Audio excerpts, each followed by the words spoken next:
Lahat po. Lahat. Gaya ng... Stiff neck po, nagkakaroon ako. Tapos may masakit po itong parang frozen surgery yata.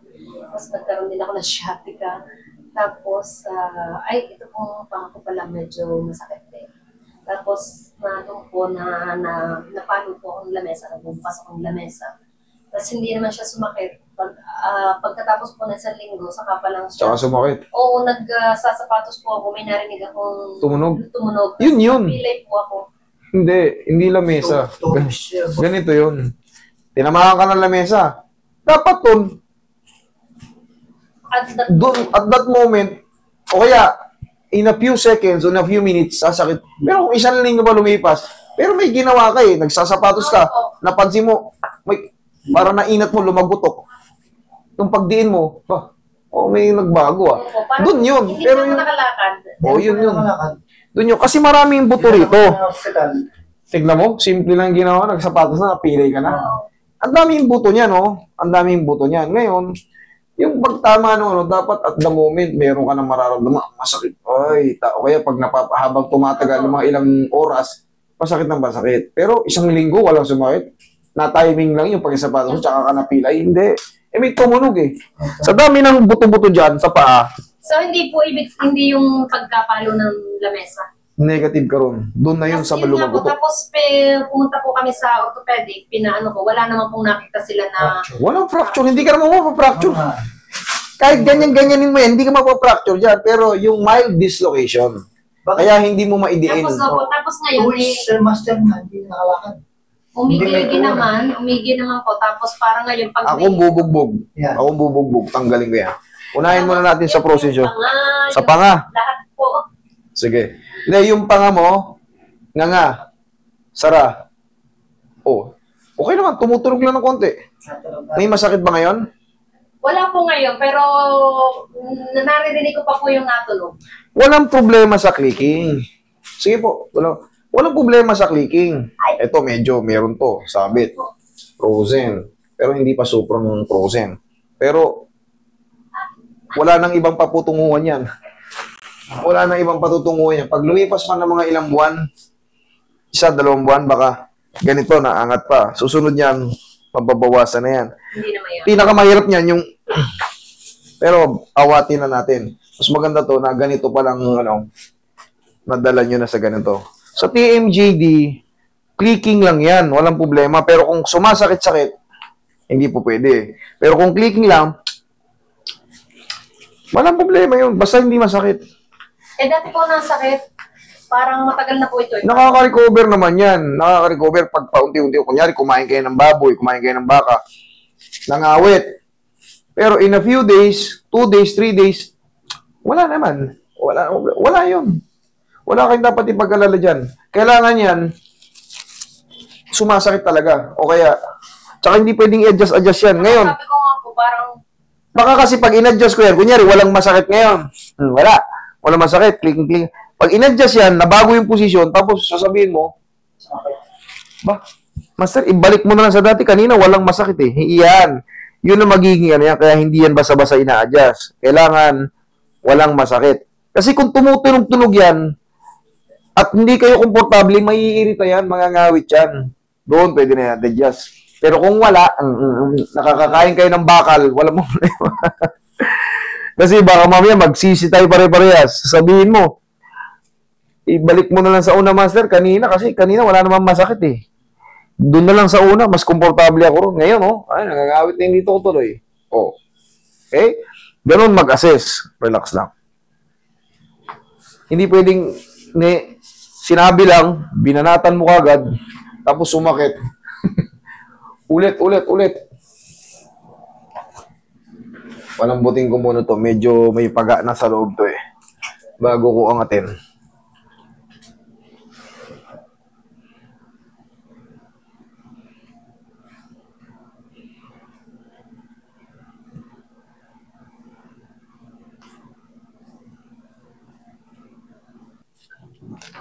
Yun. Solid. Ngayon, kanina ayaw Ngayon, tingnan natin. 1, 2, 3. Oh. Kanina. Oo. Kanina yun. Okay, higang patagilid. Dito naman tayo sa balakang. Ubarin mo muna yung shoes mo kasi hahatakin ko rin yan mamaya dahil yan yung sinabi mong hindi ka makadiin dyan. Doon yun sa pagsasapatos mo, umusog. Baka hindi ka nakayo ko, hinahatak mo yung paa mo. Hindi, nakaganito po ako ng pag-ano yan, nakaganyan. Tapos ginanong ko yung... Okay, sinusuot mo lang ng ano. Hindi mo kinamay. Okay, ngayon, lumagotok.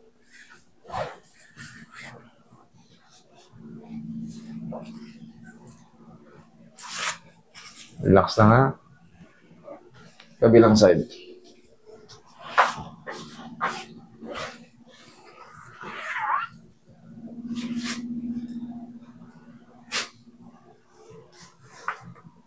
Okay, hihaya. Hihaya. Galing mo na to. Ito yung kanan? Opo. Sige. Madali lang to. Kung sa akin yun din na to, ako, yung araw na yun, baklas na kagad yun. Ayan, layo po. Ayun lang. Pero saan ba kayo? San Pablo po kami, pero galing kami Italy. San Pablo. Okay. San Pablo City. Pero, karating nga lang. Okay, wala talaga. Hindi kayo makakapunta rito agad. From Italy pa pala to. Yung kanina naman, OFW rin, taga Taiwan.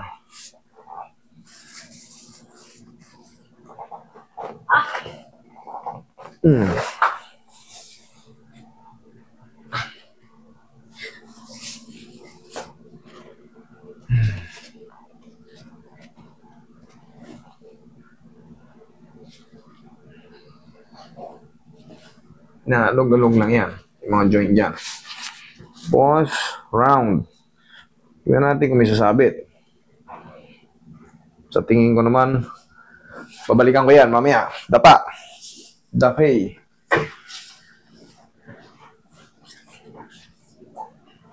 From Italy.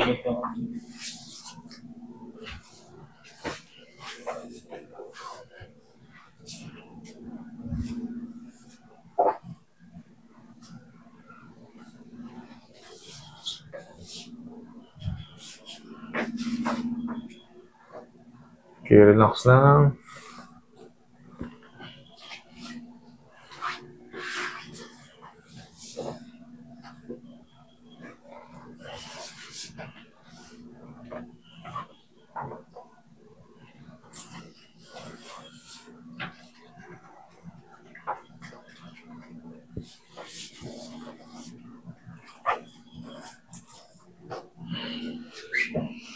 Feel no pain.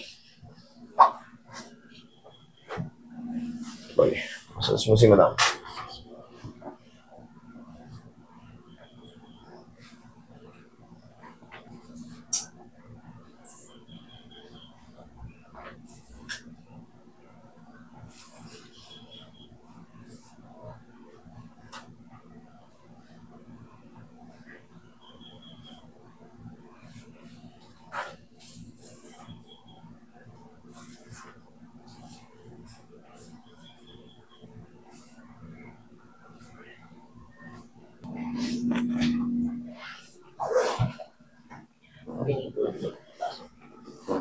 Okay din po ba?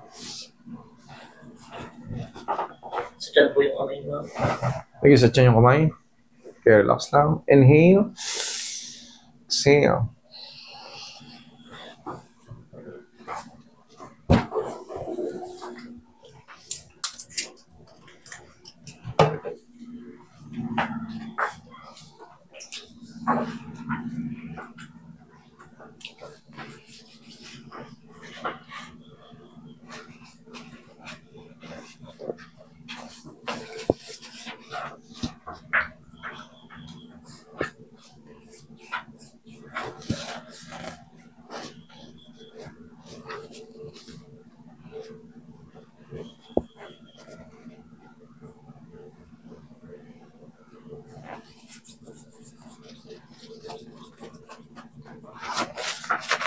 Pag may naipit dito, pahatak mo lang itong mga daliri mo. Pahatak mo lang, gano'n mo lang. Oh. Pag dyan, kasi hindi naman tapilok yung nangyari sa'yo eh. Pahatak-hatak mo lang ganyan. Parang naipit na ligid lang, Master. Pahatak mo lang na ganyan. Tapos, ganyanin nyo lang, oh. Para safe. Daliri lang muna hatak. Pag hindi nawala, tsaka nyo pahatak dito. Pag ganito. Tapos, yan. Tapos, i-check mo ngayon. Itapak mo ngayon. Maobserbahan mo naman yun. Pag humina, ibig sabihin, good yun. May natirang konting stress, abang lang ng konting araw. Okay? Testing nga. Kahit walang sapatos po. Sige. Testing ng tapak. Wala na. Wala na po. Wala na. Ito. Oh. Iyan. May konti pa yung swelling sa loob eh. Kasi, hindi naman yan gaganyan kung di ka nasasaktan eh. Pero syempre, uy, abot ko na. Yung po parang, Yan. Oh. Magitawa Tapos, ngayon. abang ka lang ng mga ilang araw. Tapos yung tinuturo ko, ha? Oh, yan. Yan, para, yan yung pinaka pang shoot dyan sa sa rotator cuff. Okay? Sa glenoid natin. Thank you so much. Thank you po.